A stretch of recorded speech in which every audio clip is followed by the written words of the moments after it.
video, I'll be spending 2 weeks with the S1R Mark II to see if it is the right camera for me as a content creator. We're of course going to go through the different specs it has for photography and videography and figure out together if this is a good content creation tool for you and me. No way, they sent all this. What? They sent the 50mm Pro with it too. That's so nice of them.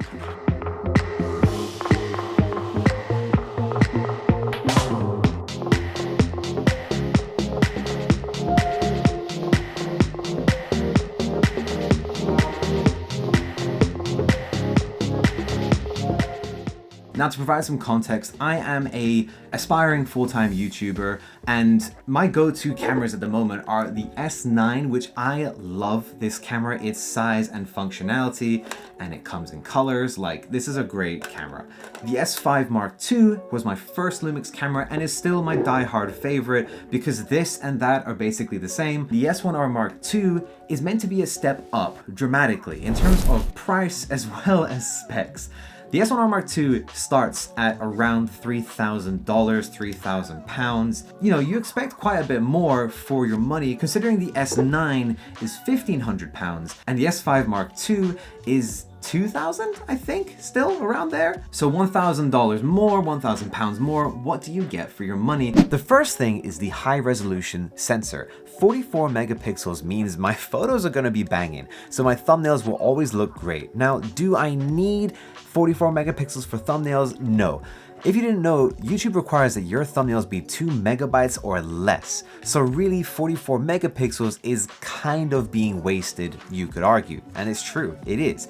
But at least it's going to be super crisp, and as a professional photographer perhaps, that may be something that is important to you. The next thing I'm loving as a content creator is the variety of video specifications I have not been able to access with my S9 and S5 Mark II. We have ProRes Raw at 5.8K resolution in here, internal by the way. We have ProRes footage, which you can do on the S5 IIX, or you can pay for a key to then put it onto your S5 Mark II. I haven't done that because I've not needed it, I've not really seen the point, but using it, it is nice, it's very high quality footage and it does look great. The color fidelity and everything is very, very nice. But the thing I'm really excited about is the 4K 60 with no crop and the 4K 120, again, no crop. Not having 4K 120, it's cool to be able to use it, like no lie. It's not something I'd use all the time, but I would make an effort to actually utilize it because it's there, it's got no crop. But it isn't perfect with this camera, and trust me, I'll get there. And the third quick thing I'm loving about this is this all angles flip out screen. We've got the normal, you know, it does this and that, but then if we flip it out here, you can pull it away from the body, meaning it's just great for low angle shots, whether it's for photography or video. And yes, you could always do this just by having it out here and then flipping it there. But the problem is that this is not in line with your lens. So it is a little bit annoying to have it be out of line with where your lens is actually pointing. It means you have to think a little bit harder in terms of framing, but having it be right in front of where your lens is pointing, it's just much easier. It's kind of like a mental, like, you know, trying to pat your head and rub your stomach. I can actually do that pretty well, I'm impressed, but it is kind of challenging otherwise. So is this a cinema camera in disguise as a photo camera, or is this just a photography camera with some amazing video specs? Well, honestly, I think it's the latter. For $3,000, you do get a lot of camera, but is it the right camera for me? Because $3,000 is no small sum. Now, one tricky thing is, at the moment, I do not have a CF Express Type B card. Unfortunately, Lumix don't loan it out with one of those cards, and kind of understandable, they're on the pricier side of things, but I have ordered one off of eBay. So let's hope it arrives in time for this video. Because, spoiler alert, we're gonna need it. Lumix were also kind enough to send the camera with the 50mm f1.4, the S Pro lens. This is so nice. I'm gonna make a whole other video about it. But anyway, if you've been living under a rock, here are the specs for the new S1R Mark II from Lumix. The S1R Mark II is a full frame 44 megapixel camera. It can shoot 8K, right? First headline video feature right there. It can shoot 4K up to 120 frames per second, no crop, second video headline feature right there.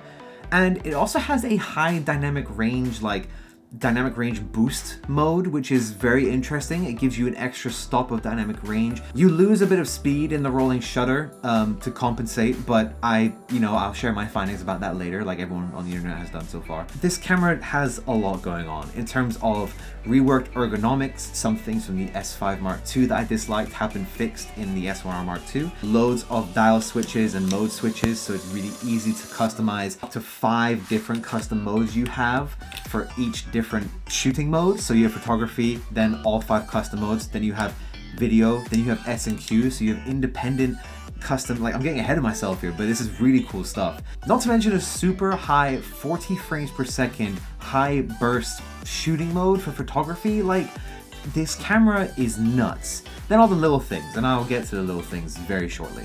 One cool thing as well is being able to do this. Like, there's now open, turn it off, and it closes. That's pretty cool, because I have to admit, my S5 Mark II does have some dust on the sensor that I am not able to use the little rocket blower to blow off now, which is unfortunate. Now, what I'm very excited about is I have at last got, hello, it doesn't want to come out, a CF Express Type B. How do I get this out?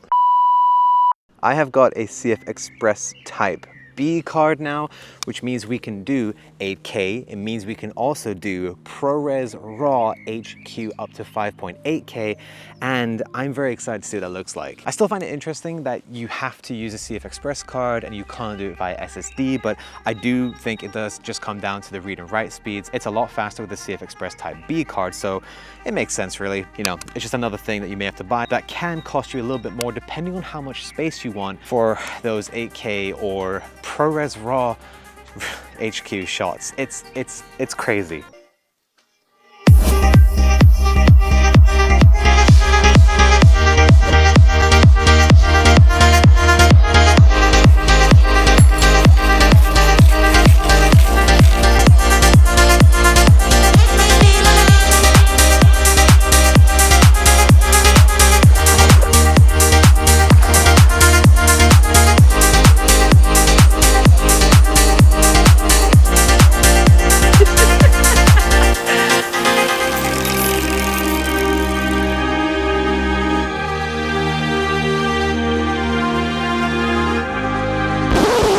So for instance, having put in the CF Express Type B card, I'm going to switch over to ProRes, and then I'm going to switch the ProRes all the way up to 5.8K Raw HQ.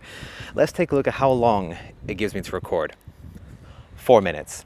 Now, to be fair, I have been recording a little bit. It was like 4 minutes and 50 seconds. So I have a 128 gigabyte card. I got that card because it's the most affordable and I have to give this camera back to Lumix anyway, so it doesn't really make sense for me to have a card that I can't use and spend a lot of money on it, but I do want to test all the features of the S1R Mark II.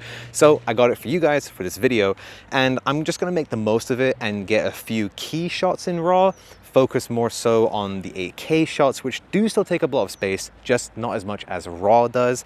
And the sad thing as well, as a DaVinci Resolve user, I can't even edit ProRes RAW. I don't really know what I'm going to do with it, but I would have figured something out because you've been watching it already.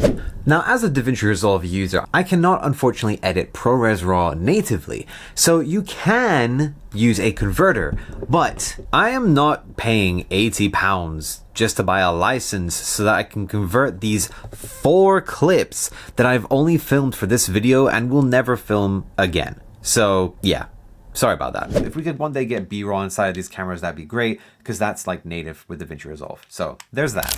I'm out in the field here with the dogs, and one of the things I like to do with Arlo specifically, because he's like the better trained of the two, is he'll like to run off. He never goes too far, but then what I like to do is have him stay there, call him back, and I'll film him in slow motion. And the problem with the 4K 120 on the S1R Mark II is that you lose the phase detect autofocus. And I'm not gonna lie, the point of filming something in 4K 120 is to slow it down a lot. So typically you're filming something that's moving pretty damn fast. Now, you know, Arlo doesn't run as fast as, like, I don't know, it doesn't go as fast as an F1 car, but it goes pretty fast, and fast enough that a camera that can only use contrast-based autofocus, it can't keep up. It's just kind of a shame. And it makes me very curious, did Lumix handicap this camera because maybe they're coming out with another camera soon, like maybe the S1RII Mark II? Who knows? We'll see when we see, and I am very excited. And genuinely, at this point in time, 100% honest, because I was invited to like a pre-briefing online about the S1R Mark II, so I knew like, I think a month before it was announced. If there's a new one coming, I have no idea yet. Haven't been invited. Hopefully I am, Lumix. And even if I was though, I wouldn't be able to say anything. Like if this could do everything, what would make you buy the S1RII Mark II, you know? Now, if you're a professional videographer, this camera actually can do a lot of what you might want from, well, a professional mirrorless video focused camera. Even though this is marketed as a photography first camera, and I'd still argue mostly it is, like maybe 60%, this can do a lot. The inclusion of false color alone is a huge reason to pick up this camera. Go, go, go, go, go, go, go, go, go. My God. On top of all that, obviously, the things that I've mentioned in this video play a huge role in why you'd want to pick it up. 4K 120, yes, you know, no phase detect, but it's still nice. The RAW is good. It's very nice. It's a shame as a DaVinci Resolve user that it's ProRes Raw. Having ProRes as well is kind of enough for me. So although this may not be the perfect video-focused mirrorless camera from Lumix yet, this is still a serious contender and definitely something I could see myself enjoying to use as a professional videographer and definitely as a content creator, which that, to be fair, is more the point of this video. As a content creator, this is one very powerful camera for L-mount users to have, and I'm pretty excited to see what the L-mount community makes of this, because this thing, it's a beast. Now, obviously shooting in 8K does have its benefits. I mean, being able to crop in a ridiculous amount, it's kind of fun. It means you can make multiple shots out of the same shot, which can always be useful, especially if you're doing things like interviews, for example. But is it something that I could see myself using for my everyday workflow, for YouTube and content creation? The 8K and the ProRes Raw do future-proof this camera quite a lot. Something I've always admired that MKBHD has spoken about when he has talked about why he shoots in 8K on his RED cameras is because he's, for one, future-proofing, and two, he wants the content to look as true to life as possible. And that is something I can confidently say that 8K does actually help with. It's so sharp, it looks more true to life. Now, 4K still looks great.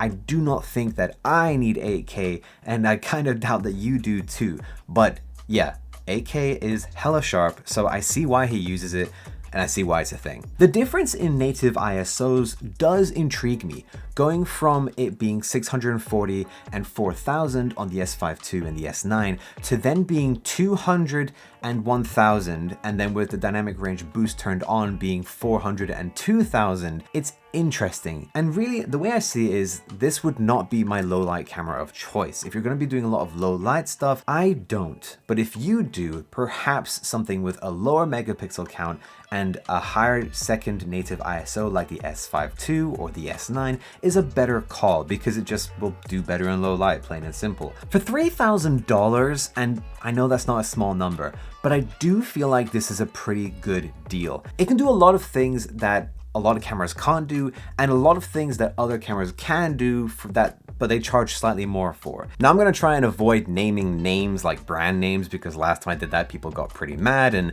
I'm not gonna sit here and pretend I know everything about every other brand's cameras, because I don't. I think it's very cool the amount of things that this camera can do.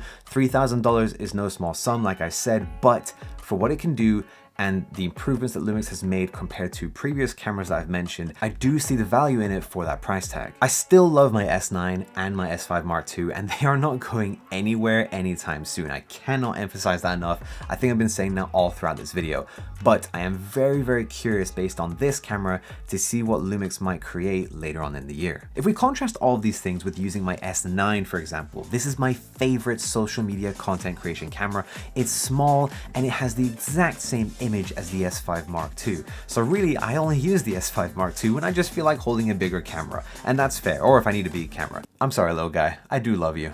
A lot of the time, I'm burning in my Kodak or Fujifilm LUTs into my S9 footage, link in the description by the way.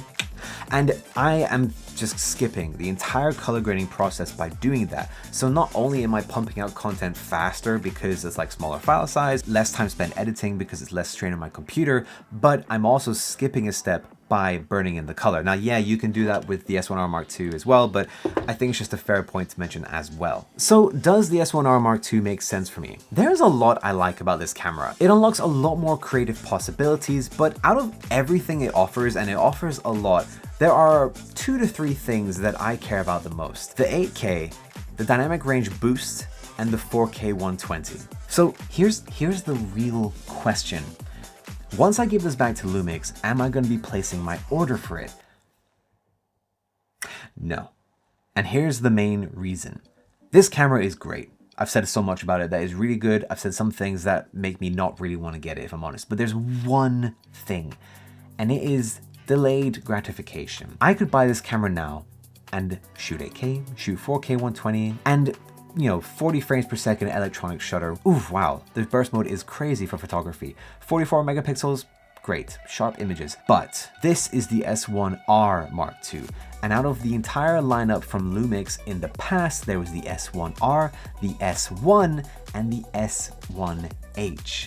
And the H was the video focused camera out of the 3. The 1 was the more balanced, which I'm very curious how they're gonna balance that compared to how balanced this is. And then the S1R was the photography focused. The S1R Mark II is still branded as the photography focused camera. So the S1H2, I'm guessing, is coming this year as well, along with probably an S1 Mark II. And I just think it makes more sense to wait for the video focused camera from the lineup for someone who cares more about the video side of things. Do I want it to have 8K? I don't know. I'm okay with this 6K out of my S5 Mark II and my S9, and I think that is plenty, and I don't even use that all the time. So long as it has OpenGate, so long as it can do 4K 120 with phase detect autofocus, and I guess false color and perhaps all the other stuff that this camera has, like the better ergonomics and all the other cool features, false color and everything, I will be happy. That will be a camera that makes a lot more sense for me to buy compared to this one, where it has a few shortcomings with those great features that just, hold me back a little bit from creating as easily as I want to create. It's kind of funny because the S1H Mark II, and I'm just guessing here, I don't know a thing, this is all just speculation at this point. I'm betting it will be able to do like ProRes Raw as well. And again, I've already said that doesn't make sense for my workflow. I would only use the MOV files out of that camera, but I bet they'll be great. And I bet the 4K 120 will have phase detect. And who knows, maybe 6K will go up to 60 frames per second, and that will be great. I bet that all the pain points I have with the video side of things with this camera, the S1R Mark II, will all go away with the S1H Mark II. The S1R Mark II is an excellent camera. I'm just betting that there is an even better camera right around the corner for me as a content creator. So what do you think? Is this the camera that you need as a content creator, or are you gonna hold off and see what Lumix make in 2025 and perhaps find something that's more suited to your liking? Let me know in the comments below. Make sure you hit that subscribe button while you're down there as well, and hit the like button because it tells YouTube like, hey, people like this video, share it with others, and let everyone else, learn, like, is this the right camera for you as a content creator? And YouTube also wanted me to tell you that you'll probably like this video a lot over here, so I think you should check that out next.